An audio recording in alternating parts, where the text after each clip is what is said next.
C'était le 9 juillet 2015, j'étais à Malte en colonie de vacances, en plein milieu de la mer, et d'un seul coup, je ressens une douleur terrible en bas du ventre. J'arrive plus à bouger, il n'y a personne à côté de moi, et je tombe dans les pommes. Hey, j'espère que tu vas bien. Et oui, comme tu as pu le constater, j'ai encore changé de nom de chaîne YouTube parce que je ne sais jamais ce que je veux, je ne suis jamais satisfaite.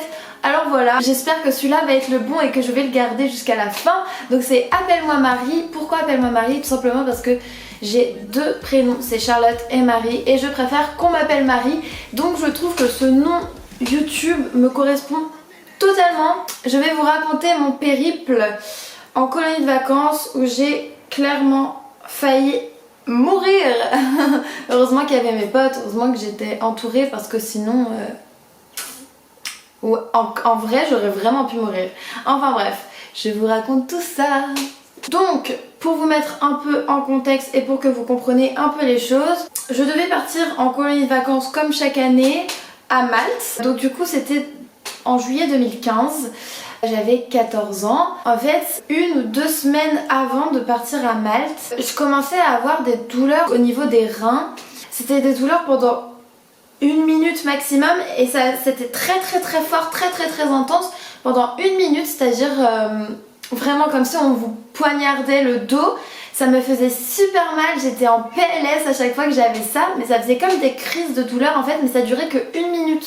Et donc du coup, je ne me suis pas du tout inquiétée, je me suis dit bon j'avais pas mes règles à ce moment-là, mais je me suis dit bon bah c'est comme ça, voilà, j'ai mal en bas du ventre, mais c'est pas la mort quoi, ça va passer.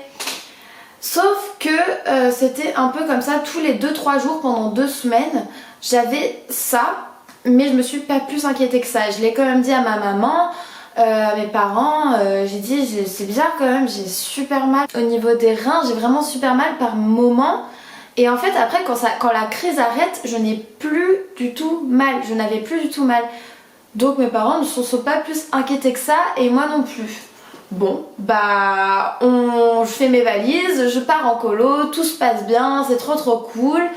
Voilà, je n'ai plus mal en bas du ventre à ce moment-là.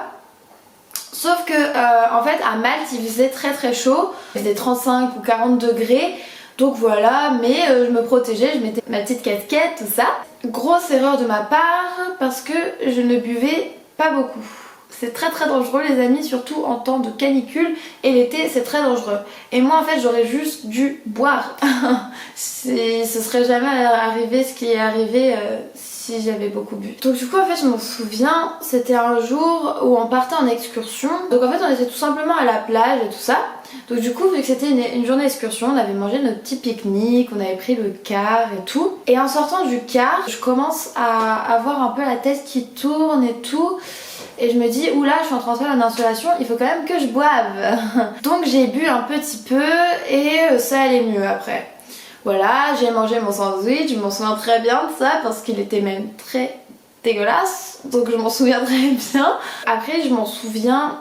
En fait je dis je m'en souviens parce qu'à un moment j'ai eu un blackout. Donc je me souviens encore que après on est allé avec mes potes, enfin avec toute la colo, sur la plage, on a posé nos petites affaires, tout ça. Donc ensuite on allait se baigner et tout. Et en fait moi quand je vais à la mer, j'aime beaucoup aller très loin parce que je kiffe ça, je trouve ça vraiment trop cool. Je kiffe aller loin. C'est dangereux aussi, ne le faites pas, hein, c'est dangereux. Mais voilà, on est allé loin avec mes potes, donc on était 3 et on est allé plutôt loin, donc on est allé en dehors des bouées. Vous savez il y a des bouées où il y a la zone surveillée et on est allé au-delà de cette zone. On n'avait pas le droit bien sûr, mais on y est quand même allé. Sauf que en fait j'aurais jamais dû faire ça. Mettez-vous en circonstance, il fait super chaud, je suis en train de nager en plein milieu de la mer avec des vagues, je kiffe de ouf. Sauf que moi je nageais lentement en fait, et en fait il y avait mes 2 potes qui étaient devant et moi j'étais derrière en fait. Et au bout d'un moment je nage en plein milieu de la mer et d'un seul coup je commence à avoir ces douleurs horribles au niveau du bas du ventre. Sauf que là c'était vraiment horrible, c'était fois 10 000 ces douleurs et vraiment c'était horrible. Donc du coup je commence en fait inconsciemment à ne plus pouvoir bouger. C'est-à-dire j'arrivais plus à nager et donc du coup je commence à appeler mes potes. Aidez-moi, aidez-moi, j'arrive plus à bouger, tu vois. Du coup ils sont venus vers moi, je m'en souviens nager vers la bouée, vous savez la bouée de ligne pour m'accrocher dessus. Et je me suis accrochée en les attendant et ils sont venus vers moi et ils m'ont ramenée parce que je ne pouvais littéralement plus bouger, vraiment. Je ne pouvais plus bouger. Je m'en souviens qu'ils m'ont ramenée sur la plage et quand j'ai touché le sable de la plage, je suis tombée dans les pommes, littéralement en fait. Mais j'étais quand même un peu consciente. Donc c'est à dire que j'avais les yeux entrouverts comme ça et en fait je m'en souviens avoir vu un homme me prendre dans ses bras. Donc en fait c'était quelqu'un qui s'occupe du secours quoi. Il m'a pris dans ses bras et il m'a allongée sur un lit dans la plage et les pompiers sont arrivés. Donc j'étais à moitié consciente, à moitié inconsciente sur le lit. Il y a les pompiers qui me prennent de partout, qui me font des piqûres pour voir si je réagis, enfin bref voilà. Ils ont constaté que c'était plus grave que prévu donc du coup ils m'ont ramenée dans les ambulances pour aller à l'hôpital.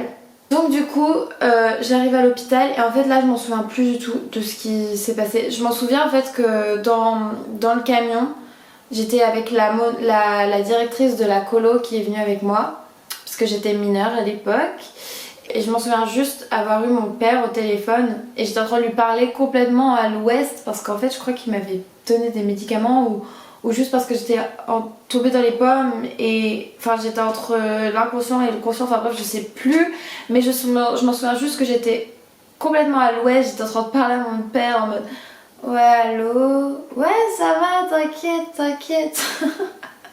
Exactement comme ça, genre vraiment. Donc je suis arrivée à l'hôpital, ils ont fait des examens, je suis allée en IRM et tout, enfin bref c'était horrible.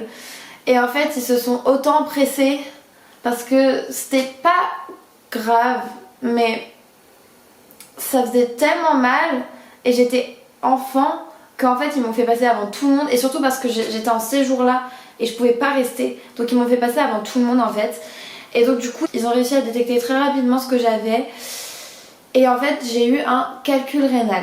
Alors ce n'est pas grave, tu ne peux pas en mourir mais ça fait terriblement mal mais vraiment et j'en ai parlé avec des gens qui en ont eu notamment des femmes qui ont déjà eu des enfants et ils m'ont dit que c'était pire qu'un accouchement la douleur.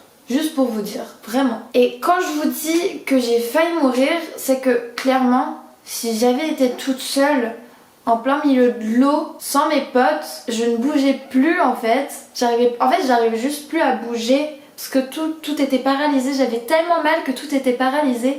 Donc je me suis dit, si j'avais pas eu mes potes, ça aurait été beaucoup plus grave que ça. Vraiment. Et donc là, heureusement qu'ils étaient là, ils m'ont ramenée sur la plage et j'ai pu être prise en charge très très vite. Mais je veux dire, c'est pas le calcul rénal qui aurait pu me tuer. C'est tout simplement que je ne pouvais plus nager. Je ne pouvais plus rien faire en plein milieu de l'eau, en plein milieu de la mer. C'est pas comme si j'étais à 10 mètres du bord. J'étais très loin. Et donc du coup, je me suis fait opérer à Malte. Et oui, je me suis fait opérer pour enlever ce putain de calcul qui me faisait mal depuis des semaines. Donc en fait, on m'a même pas ouvert le corps, c'est juste passé par les voies naturelles. Alors attendez, pour vous expliquer, parce que je suis sûre que vous êtes là en mode c'est quoi un calcul rénal? Donc là actuellement je suis sur Doctissimo pour vous dire exactement ce que c'est un calcul rénal. Ce qui me fait rire c'est que il y a cette photo là et en fait c'était exactement comment j'étais quand j'avais super mal. Je vais vous lire vite fait ce qui est écrit. Les calculs rénaux, cailloux de taille variable produits par les reins, peuvent rester longtemps silencieux avant de faire parler d'eux. Voilà. La maladie lithiasique, responsable de leur formation, est favorisée par des apports hydriques insuffisants. On ne boit pas assez d'eau en fait, c'est ça. Donc inférieur à 1,5 litre à 2 litres par jour. Donc si on boit inférieur à 1,5 litre d'eau à 2 litres, on peut favoriser l'apparition de calculs rénaux. Donc du coup, un calcul rénal, c'est une concrétion, c'est-à-dire une pierre formée dans les cavités du rein lorsque sels minéraux et substances organiques ou toxiques excrétées dans les urines s'agrègent et cristallisent. Ces calculs composés de calcium grossissent lentement pour atteindre une taille variable. Certains restent dans les cavités rénales, d'autres migrent le long des uretères. En fait, les calculs rénaux, vous pouvez en faire, mais la plupart du temps, ça s'évacue tout seul en fait et vous avez rien à faire et vous avez pas mal, vous avez rien. Ça se trouve, vous saurez jamais que vous avez eu des calculs rénaux. Sauf que dans mon cas, le calcul était tellement gros qu'en fait, il s'est bloqué, il pouvait plus bouger et en fait, ça a bloqué. Ça bloquait tout, ça bloquait l'urine et tout. Et du coup, je faisais pas énormément pipi, mais je m'en rendais pas compte. Je trouvais ça juste normal. Et vu que je buvais pas beaucoup, bah c'était normal. Et en fait, le fait de beaucoup boire va justement favoriser le rejet du calcul en fait. Donc voilà, juste pour vous montrer la photo. Donc là, c'est un rein sans calcul et là, c'est un rein avec calcul. Donc en fait, quand ils m'ont opéré, ils m'ont tout simplement mis une sonde Gigi. En fait, ils sont passés par les voies naturelles, donc mon urètre, pour mettre la sonde Gigi. Mais du coup, comme ça, ils m'ont pas ouvert le corps. Je vais vous montrer ce que c'est une sonde Gigi. Voilà. Bon, alors, c'est un schéma, hein, bien sûr. La sonde Gigi, c'est la petite truc bleue. Donc là, c'est votre rein. Et là, c'est la vessie. Et en fait, la sonde Gigi, ça fait tout ça. C'est pas plus grand qu'un cheveu. Le rôle que va faire cette sonde, en fait, c'est tout simplement favoriser l'évacuation de ce putain de calcul rénal. Donc après, horrible, je suis dans l'hôpital, un hôpital que je connais pas, dans un pays que je connais pas. À l'époque, je parlais pas si bien anglais qu'aujourd'hui. Donc du coup, t'avais les médecins qui me parlaient, je comprenais rien. T'avais ma directrice qui était là et qui faisait traduction, qui essayait de faire traduction. J'ai passé toute la nuit à l'hôpital et toute la nuit on me réveillait toutes les 2 heures. Donc impossible de dormir. En plus j'avais super mal parce que parce que mon calcul était en train de s'évacuer.